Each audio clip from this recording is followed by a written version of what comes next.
ഈശോയെ, ഇതെന്നെ തന്നെ നോക്കുന്ന പോലെ ഉണ്ടല്ലോ.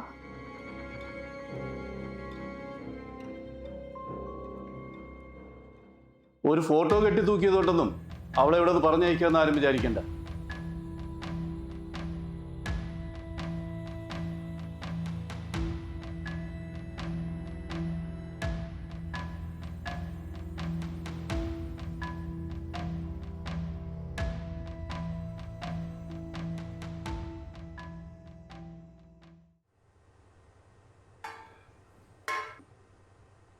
അല്ല ചേച്ചി, അമ്മ മരിച്ചതിന് അച്ഛൻ എന്തിനാ എന്നോട് ഇങ്ങനെ ദേഷ്യപ്പെടുന്നതെന്ന് എനിക്ക് മനസ്സിലാവുന്നില്ല. ഞാനൊന്നും ചെയ്തിട്ടല്ലല്ലോ അമ്മ മരിച്ചത്. അത് വന്നു കയറുന്ന പെണ്ണുങ്ങളെ ശാപം മോളെ. നമ്മൾ ചെന്ന് കയറുന്ന വീട്ടില് എന്തെങ്കിലും നല്ലത് നടന്നാൽ അതിന്റെ ക്രെഡിറ്റ് കിട്ടിയില്ലെങ്കിലും എന്തെങ്കിലും ദുരന്തം നടന്നാൽ അത് മുഴുവൻ നമ്മുടെ തലയിലാവും. സത്യം പറഞ്ഞാ ഇങ്ങനെയൊക്കെ സംഭവിച്ച മോളുടെ നല്ലതിനാ. അല്ലെങ്കിൽ അവർക്ക് കണ്ണിച്ചോരയില്ലായിരുന്നു. കുറച്ചു ദിവസമാണെങ്കിലും മോളവരുടെ കൂടെ താമസിച്ചല്ലേ, മോക്കറിയാലോ.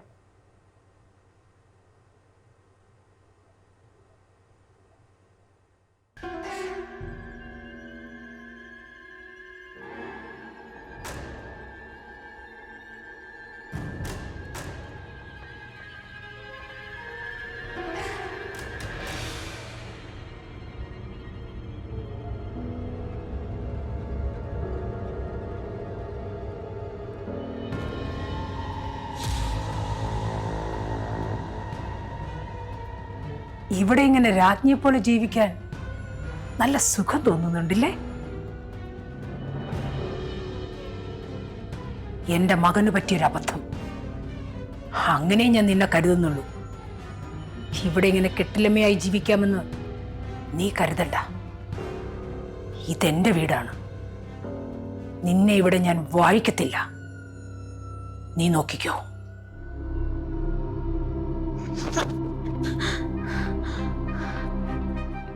എന്താടി ഇന്നും സ്വപ്നം കണ്ടോ? ഹരി, അമ്മ എവിടെയൊക്കെ ഉള്ളതുപോലെ ഒരു തോന്നൽ. നീ ഓരോന്ന് ആലോചിച്ച് ചുമ്മാ കിടന്ന് ഉറങ്ങാൻ നോക്കി.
മോനെ, നിങ്ങൾ ആരെങ്കിലും വിളക്ക് കത്തിച്ചായിരുന്നോ? ഇല്ല, എന്ത്? ഇല്ല, അമ്മ വിളക്ക് കത്തിക്കുന്ന സ്ഥലത്ത് ആരോ വിളക്ക് കത്തിച്ച് വെച്ചിരിക്കുന്നു. അത് ചിലപ്പോ അച്ഛനായിരിക്കും. ഇല്ല മോളെ, അച്ഛൻ ഇവിടെ ഇല്ല. അച്ഛൻ പുറത്തോട്ടൊന്ന് പോയേക്കുവാ.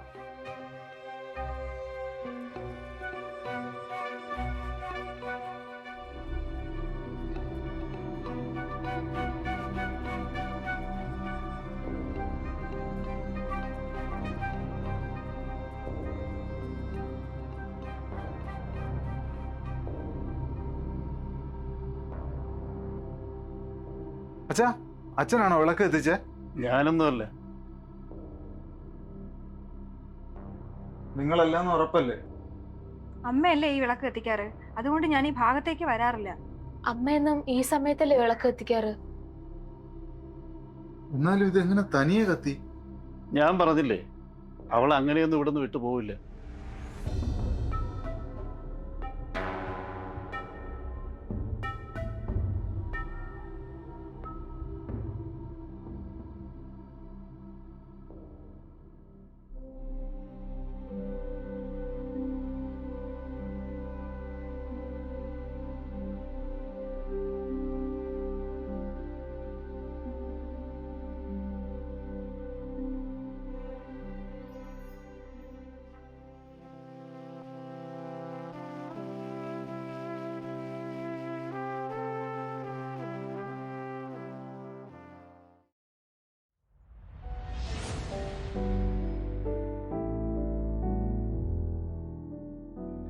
ഇത് കളയാറായില്ലേ, ആകെ നരച്ചല്ലോ. ഈ അലമാരയിലെ മുഴുവൻ തുണികൾ കളഞ്ഞാലും ഞാനിത് കളയില്ല. എൻ്റെ കൊച്ചുമക്കൾ എന്നോട് ചോദിക്കുമ്പോൾ എനിക്ക് അഭിമാനത്തോടുകൂടി പറയണം, ഇതേ അപ്പൂപ്പൻ അമ്മമ്മയ്ക്ക് വാങ്ങിത്തന്ന ആദ്യത്തെ ഗിഫ്റ്റാണെന്ന്. ഓ അങ്ങനെയാണല്ലേ.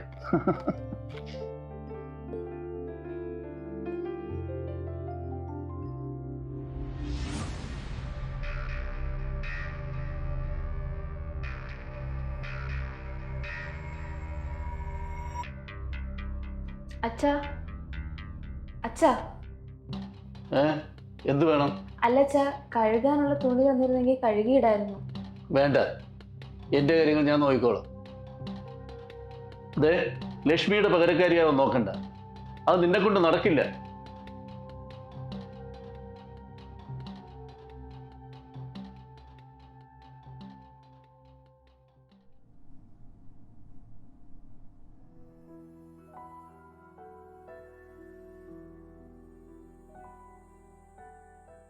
അവിടെ ഇരിക്കണ്ട, അത് നിനക്കുള്ളതല്ല.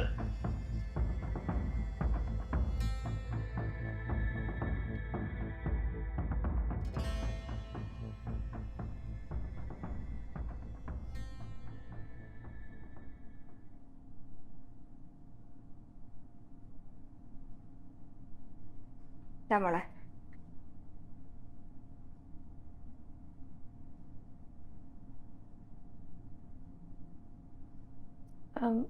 അല്ലച്ച, ഇത് പിന്നെ ആർക്ക് കഴിക്കാനാ? നിനക്കറിയില്ലേ അത് അമ്മയ്ക്കുള്ളതാണെന്ന്?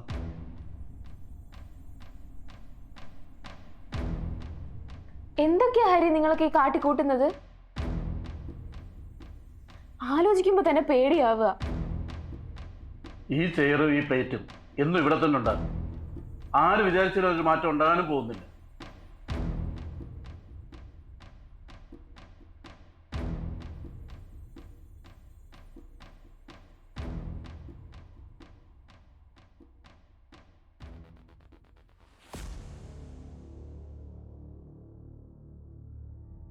ഇതൊക്കെ കുറച്ച് കൂടുതലാണ് ഹരി.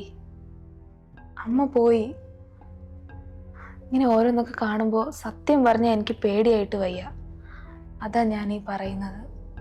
അമ്മ പോയി, ആ സത്യം നമ്മളെല്ലാവരും അക്സെപ്റ്റ് ചെയ്തേ പറ്റൂ. അതാണ് റിയാലിറ്റി.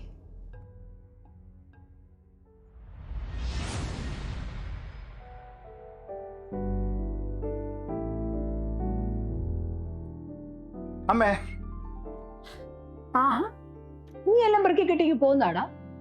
നല്ല വിശപ്പ്. വീട്ടിൽ ആഹാരം കഴിച്ചിട്ട് കുറെ ദിവസമായി. സത്യം പറയടാ, ഞാൻ ജോലി കളഞ്ഞാടാ? ഏയ്, ജോലിയൊന്നും വിട്ടില്ല. ഞാൻ വർക്ക് ഫ്രം ഹോം എടുത്തു. എനിക്ക് എന്റെ വീടൊന്നും വിട്ട് മാറി നിൽക്കാൻ വയ്യ അമ്മ. വാ, എന്നിട്ട് പോയി ഫ്രഷാ.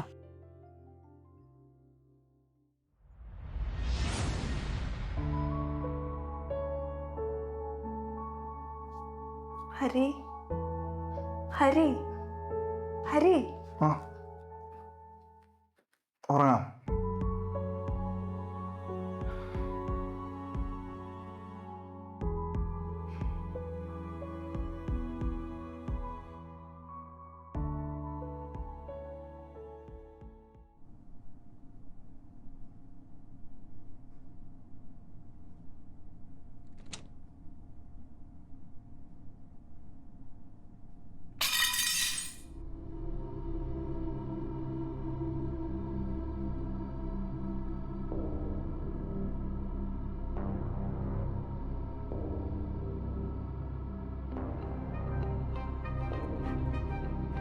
അയ്യോ, ഇതെങ്ങനെ പൊട്ടിയത്? എനിക്കറിയില്ല മോളെ. നിങ്ങളിത് പൊട്ടിച്ചോ? അയ്യോ മോനെ, പ്ലേറ്റ് പൊട്ടുന്ന ശബ്ദം കേട്ടിട്ടാ ഞാൻ ഇങ്ങോട്ട് വന്നത്. ഇത് നിങ്ങളുടെ പ്രശ്നമല്ല, ലക്ഷ്മിക്ക് പ്ലേറ്റ് വയ്ക്കുന്നതിന് ചിലരുടെയൊക്കെ പ്രശ്നം. ഇനിയിപ്പോൾ അതിൻ്റെ ആവശ്യമില്ലല്ലോ. ഇപ്പൊ നിന്റെ സംശയമൊക്കെ തീർന്നോ?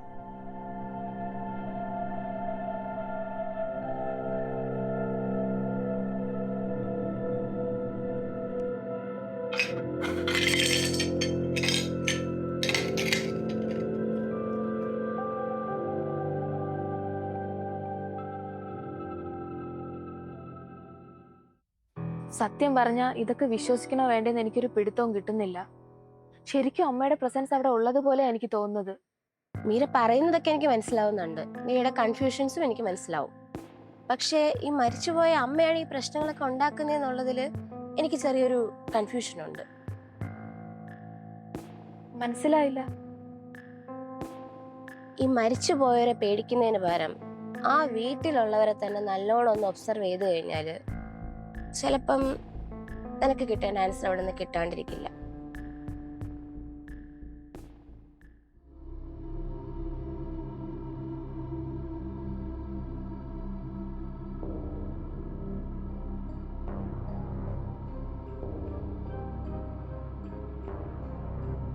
നിങ്ങൾ 3 പേരും അല്ലാതെ ആ വീട്ടിലൊരു സെർവന്റ് കൂടെ ഉണ്ടായിരുന്നു എന്നല്ലേ പറഞ്ഞേ? ആ അതെ. I am not sure, but ഇങ്ങനത്തെ സംഭവങ്ങൾ മുൻപ് ഉണ്ടായിട്ടുണ്ട്. മീര നല്ലോണം ഒന്ന് ആലോചിച്ച് നോക്കിയേ. ഈ പറയുന്ന അമ്മയുടെ ഇൻസിഡന്റ് നടക്കുമ്പോഴെല്ലാം തന്നെ അവിടെ ഈ പറയുന്ന സെർവന്റ് ഉണ്ടായിരുന്നില്ലേ? ആ ഉണ്ടായിരുന്നു. ഇപ്പൊ ഒരു ഡൗട്ട് തോന്നുന്നുണ്ടെങ്കിലും അത് ഉറപ്പിക്കണ്ട. പക്ഷേ താൻ ഇനി നല്ലോണം അവരെ ഒന്ന് ഒബ്സർവ് ചെയ്തേക്കണം.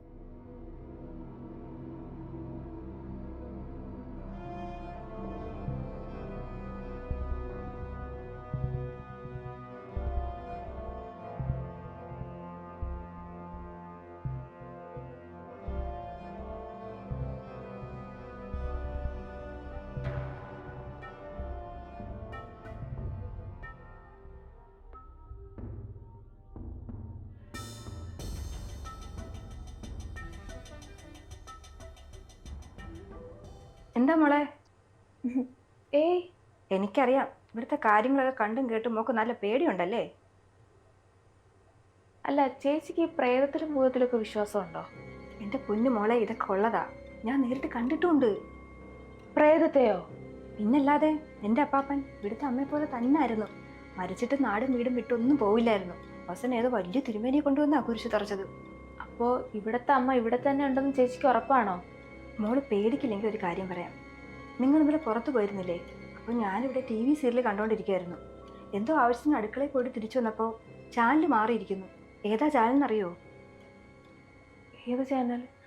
അമ്മയ്ക്ക് ഇഷ്ടമുള്ള റിയാലിറ്റി ഷോ നടക്കുന്ന ചാനൽ. അപ്പോ ചേച്ചിക്ക് പേടിയില്ലേ? പിന്നില്ലാതെ. പേടി വരുമ്പോൾ കുരിശിൽ പിടിച്ച് നല്ലോണം ഒന്ന് പ്രാർത്ഥിക്കും. മോള് സൂക്ഷിച്ചോ. അമ്മ ഇവിടെ ഉണ്ടെങ്കിൽ മോളെ വെറുതെ വിടുമെന്ന് തോന്നുന്നില്ല.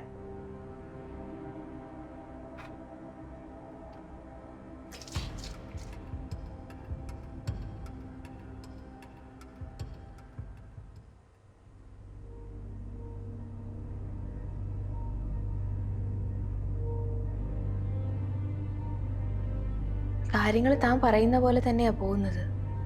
ഈ കാര്യങ്ങളൊക്കെ പറയുമ്പോൾ അവർക്കൊരു പ്രത്യേക ആവേശമുണ്ട്. നമുക്കിത് തെളിവോടെ കിട്ടണം. എങ്കിൽ മാത്രമേ മീരയുടെ അച്ഛനെയും ഹസ്ബൻഡിനെയും നമുക്കിതൊക്കെ പറഞ്ഞ് വിശ്വസിപ്പിക്കാൻ പറ്റത്തുള്ളൂ. അതുകൊണ്ട് താൻ അതിനുള്ള വഴി നോക്ക്. ആ ശരി.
അയ്യോ ചേച്ചി, എന്തെങ്കിലും പറ്റിയോ? നോക്കി ഇറങ്ങിക്കൂടെ ചേച്ചി? ഞാൻ നോക്കിയ മോളെ ഇറങ്ങിയത്. എണ്ണയോ? ഇതാരാ എണ്ണ എടുത്തോടെ ഒഴിച്ചത്? ഞാൻ പറഞ്ഞില്ലേ ഇവിടെ എന്തോ കുഴപ്പമുണ്ടെന്ന് ഞാൻ പറഞ്ഞില്ലേ മോളോട്. ഞാനിവിടെ നിൽക്കില്ല മോളെ. എൻ്റെ ജീവിതത്തിൽ എനിക്ക് കൊതിയുണ്ട്.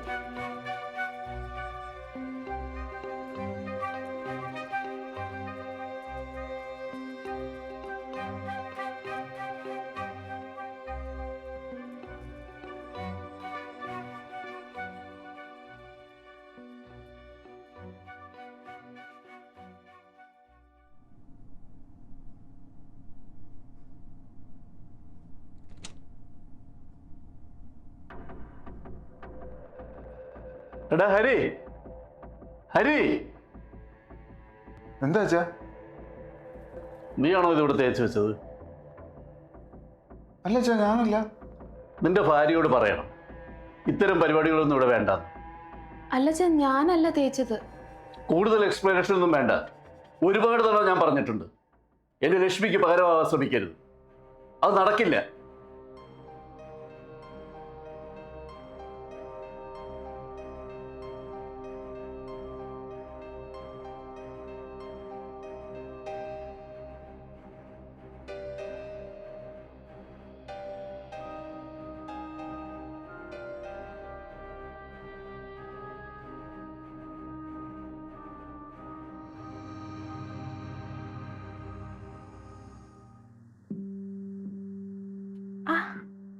വാ.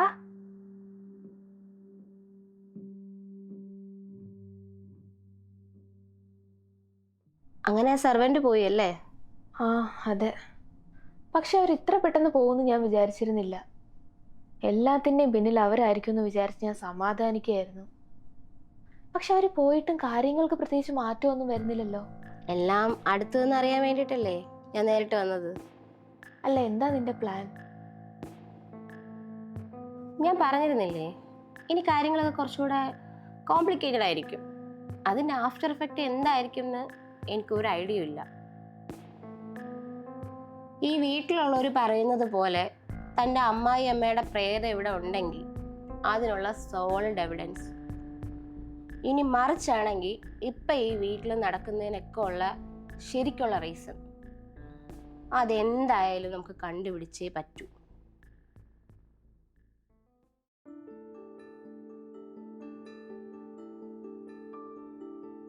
ആ ഹരി, ഇതാണ് എൻ്റെ ഫ്രണ്ട് ജീന. ഞാൻ ഇടയ്ക്ക് പറയാറില്ലേ. ഹായ് ജീന. ഇവക്കൊരു എക്സാം ഉണ്ട്, അപ്പോൾ 2 ദിവസം ഇവിടെ നിൽക്കേണ്ട ആവശ്യമുണ്ട്. അപ്പം ഞാൻ പറഞ്ഞു വേറെ റൂമൊന്നും എടുക്കണ്ട, നമ്മുടെ കൂടെ ഇവിടെ നിൽക്കാന്ന്. ഓ, അതിനിപ്പോൾ എന്താ, 2-4 ദിവസം നിൽക്കട്ടെ. നിങ്ങൾ സംസാരിച്ചിരിക്കേ.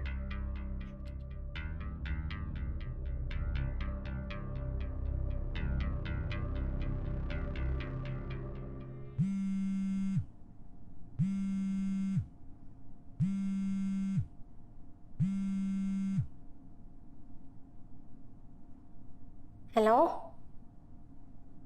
ഹലോ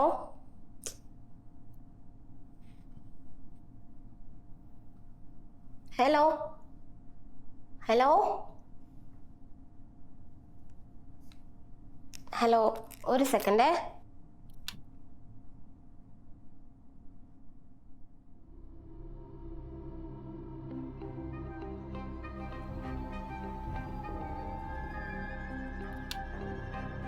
അയ്യോ, ജീന, ജീന, ജീന. എന്താ എടോ, അയ്യോ, ഇന്ന് 2500 പുതിയ ഡ്രസ്സാ. ഞാൻ സ്വിച്ച് ഓഫ് ചെയ്തിട്ടാണല്ലോ പോയത്. ഉറപ്പാണോ? ആ, അമ്മ ഈ സമയത്താ തുണി തേക്കാറ്. ഓ, ഇപ്പൊ കളി മനസ്സിലായി. വിരട്ടി ഓടിക്കാനാണ് ഭാവമെങ്കിൽ ഓടിക്കാൻ നോക്കുന്നവരെ പൂട്ടിയിട്ടേ ഞാൻ പോവും. അപ്പോഴേ എനിക്കിനി വേണ്ട നിന്റെ ഹെൽപ്പാണ്. എന്ത്? താൻ തെളിച്ച് പറയേ. അമ്മ ഇവിടെ സ്ഥിരം ചെയ്യുന്ന ജോലികളെല്ലാം അതേ സമയത്ത് കറക്റ്റായിട്ട് നടക്കുന്നല്ലേ താൻ പറഞ്ഞത്? ആ ആ, എന്നാ നാളെ തൊട്ട് അതൊക്കെ ഇനി താൻ ചെയ്താൽ മതി. അതിന് ഞാൻ ചെയ്യുന്നത് ഇവിടെ ആർക്കും ഇഷ്ടമല്ലല്ലോ. ഇവിടെ ഈ നടക്കുന്നതിനൊക്കെ നമുക്കൊരു ആൻസർ വേണ്ടേ? അപ്പൊ ഞാൻ പറയുന്നത് താൻ ചെയ്തേ പറ്റൂ.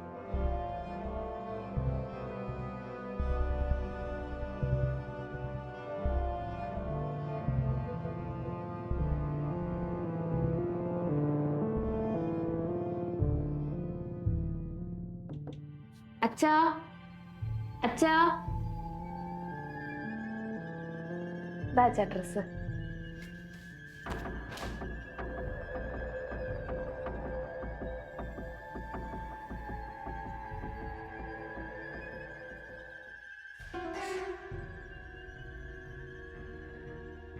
എന്തുവാടി, നിനക്ക് അച്ഛൻ്റെ സ്വഭാവം അറിയാമല്ലോ, പിന്നെ എന്തിനാ ചുമ്മാ ചൊറിയാൻ നിൽക്കണേ? ഈ ലോകത്ത് ഹരിയുടെ അമ്മയ്ക്ക് മാത്രമല്ലല്ലോ തുണി തയ്ക്കാൻ അറിയാവുന്നത്.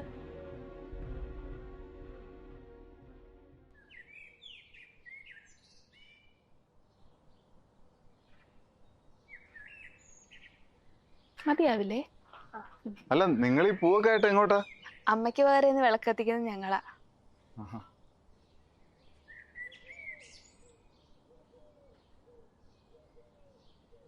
വാ.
ജീന കഴിക്കുന്നില്ലേ? ഞാനും മീരയും കൂടെ പിന്നെ ഇരുന്നോളാം. മീര, കറി.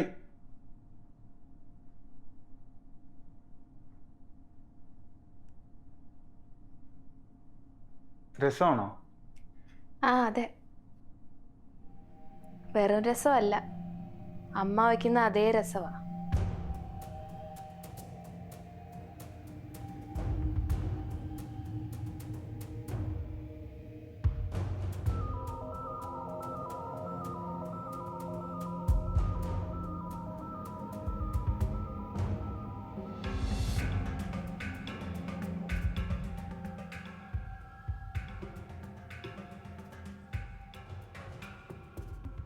അമ്മ ചെയ്യുന്ന ജോലികളൊക്കെ ഞാൻ ചെയ്യുമ്പോൾ അച്ഛൻ വല്ലാണ്ട് അരഗൻ്റ് ആവുന്നത് നീ ശ്രദ്ധിച്ചായിരുന്നോ? ആ അതെ, ഞാനും അതൊക്കെ തന്നെയാണ് ശ്രദ്ധിച്ചത്. വളരെ റീസെൻ്റ് ആയിട്ട് ഇങ്ങനൊരു സംഭവം നടന്നതിനെ പറ്റി എനിക്കറിയാം. സംഭവം നമ്മുടെ കേരളത്തിൽ തന്നെയാണ്. ഒരു വീട്ടിലെ ഇരട്ട കുട്ടികൾ, അതിൽ ഒരാൾ മരിക്കുന്നു. പക്ഷെ മരിച്ച ശേഷവും ആ കുട്ടിയുടെ പ്രസൻസ് ആ വീട്ടിലെല്ലായിടത്തും കാണാൻ പറ്റുന്നുണ്ട്. ആദ്യം ഈ പറയുന്ന പോലെ പ്രേതമാണ്, ഭൂതമാണെന്നൊക്കെ തന്നെയാണ് അവിടെ ഉള്ളവർ പറഞ്ഞുകൊണ്ടിരുന്നത്. ഒടുവിൽ ഇതുപോലൊരു സ്റ്റഡി നടത്തിയപ്പോഴാണ് കാര്യം മനസ്സിലായത്. വില്ലൻ മറ്റേ കുട്ടിയാണ്. വില്ലൻ എന്ന് വിശേഷിപ്പിക്കാൻ പറ്റുമെന്ന് എനിക്കറിയില്ല. ഇതൊരു ഡിപ്രഷന്റെ ഭാഗമാണ്. ഒരാൾ നഷ്ടപ്പെടുമ്പോൾ ആ ആളിൻ്റെ ശൂന്യതയും ഒറ്റപ്പെടലും ഓവർകം ചെയ്യാൻ വേണ്ടിയിട്ട് മറ്റൊരാൾ കണ്ടുപിടിക്കുന്ന ഒരു മാർഗം. നഷ്ടപ്പെട്ട ആളെ തന്നിലേക്ക് ആവാഹിക്കുക, അവരെ പോലെ പെരുമാറുക, അവരെ പോലെ സംസാരിക്കുക, അവർ ചെയ്യുന്ന ജോലികൾ അതുപോലെ ചെയ്യുക, അവരുടെ ഡ്രസ്സുകൾ ഇടുക, അങ്ങനെ പല ലെവലിലേക്ക് വേണ്ടി ഇന്റൻസിറ്റി പോവാം.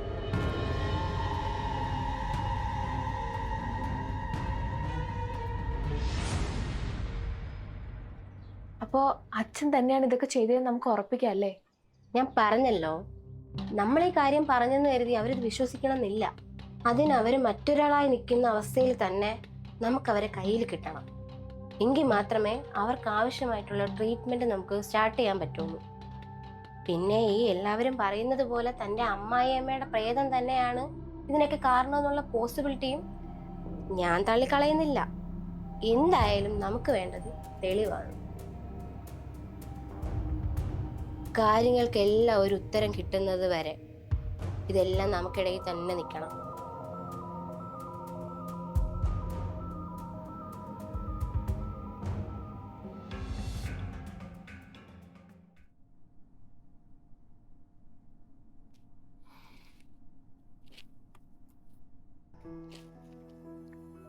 നീ എന്താ അലാറം ഒക്കെ വെക്കുന്നേ? അല്ല, നാളെ എനിക്ക് രാവിലെ 4 മണിക്ക് എഴുന്നേൽക്കണം. 4 മണിക്കോ? അതെന്തിനാ? അല്ല, അമ്മ എന്നും വെളുപ്പിന് 5 മണിക്കല്ലേ എഴുന്നേക്കാറ്. അമ്മയെ പോലെയല്ല, അമ്മയേക്കാൾ ബെറ്റർ ആവാനാ ഞാൻ നോക്കുന്നത്.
നീ അമ്മയുടെ റോൾ ഏറ്റെടുക്കുന്നു എന്നറിയുമ്പോൾ തന്നെ ഉറപ്പായിട്ടും അവിടെ ഒരു പ്രതികരണം ഉണ്ടാവും.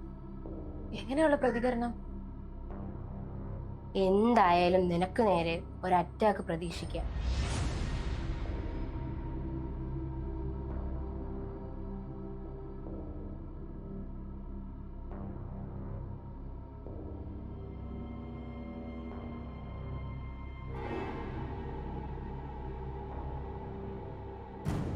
ഹരി,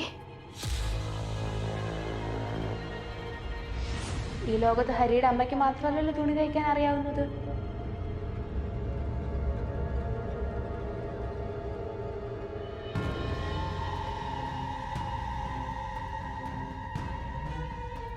അമ്മയെ പോലെയല്ല, അമ്മയേക്കാൾ ബെറ്റർ ആവാനാ ഞാൻ നോക്കുന്നത്. നിനക്കെന്റെ അമ്മ ഹരി, ഹരി, ജീന, ജീന, ജീന, ഹരി, ഹരി വീണവിടെ, ഹരി, ഹരി വീണ, ഹരി, എന്താ കൈവിട?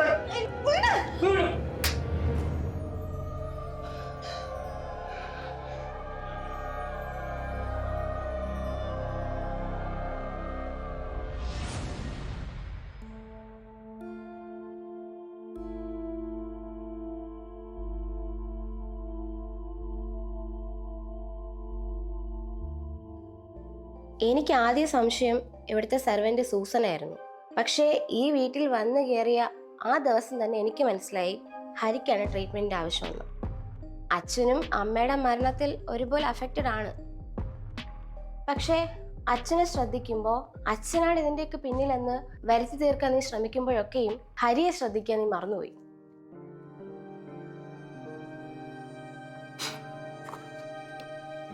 കുട്ടിക്കാലം തൊട്ട് എനിക്ക് അമ്മയുടെ അടുത്തായിരുന്നു അടുപ്പം. അച്ഛൻ്റെ സ്നേഹവും വാത്സല്യവും ഒന്നും എനിക്ക് കിട്ടിയിട്ടില്ല. അച്ഛൻ ദുബായിൽ പോയിട്ട് 2 വർഷമായുള്ളൂ. എനിക്ക് എന്തിനും ഇതിനും എൻ്റെ അമ്മ മാത്രമായിരുന്നു. എനിക്ക് പുറത്തുനിന്നൊക്കെ നല്ല ഓഫർ വന്നു ആ ജോലിക്ക്. പക്ഷെ എനിക്ക് അമ്മ വിട്ട് പോകാൻ പറ്റില്ല. കാരണം അമ്മയായിരുന്നു എൻ്റെ ബെസ്റ്റ് ഫ്രണ്ട്, എൻ്റെ മെന്റർ, എൻ്റെ എല്ലാം. പെട്ടെന്ന് ഒരു ദിവസം എന്നെ വിട്ട് പോയപ്പോ എനിക്ക് അക്സെപ്റ്റ് ചെയ്യാൻ പറ്റിയില്ല. അമ്മ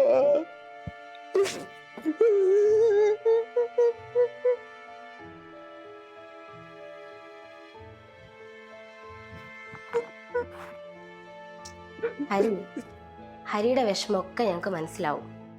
ഹരി ഈ സിറ്റുവേഷൻ ഒന്ന് റിയലൈസ് ചെയ്താൽ മാത്രം മതി. ബാക്കി കാര്യങ്ങളെല്ലാം ഞാൻ ഏറ്റു. ഞാനിവിടെ എക്സാം എഴുതാനൊന്നും വന്നതല്ല.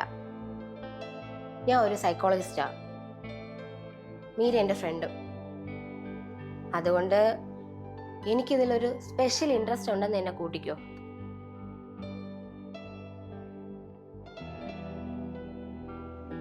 ഹരി, നീ അവരുടെ കാര്യം ഒന്നും ഓർത്ത് വിഷമിക്കണ്ട.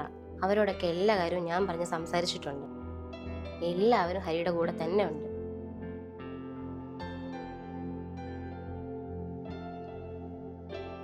ധൈര്യമായിട്ടിരിക്കും.